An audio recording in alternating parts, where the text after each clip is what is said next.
Korça, qytet i njohur për artizanatin dhe trashëgiminë e pasur kulturore, ka tërhequr këtë herë 3 vajza të huaja, të cilat po mësojnë mjeshtërinë e thurjes së qilimave. Njëra prej tyre vjen nga Turqia dhe ka një lidhje të veçantë me vendin ton. Unë jetoj 8 vjet në Tirana, në Shqipëri.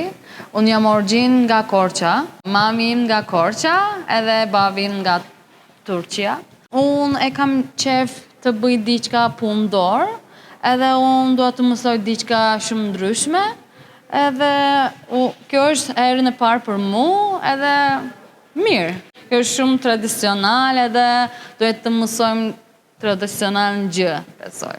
Krahas saj, një vajzë nga Tajvani dhe një tjetër nga Anglia, të dyja të mahnitura nga bukuria e traditave shqiptare, kanë zgjedhur të mësojnë këtë zanat shekullor. Ato tregojnë se janë dashuruar me motivet, ngjyrat dhe simbolikat e qilimave shqiptar. Për herë pyesja vete na mund të bëj një qilim të bukur kur e pash për herë të parë në pazarin e vjetër në Korçë dhe jam shumë e lumtur që po mësoj tani.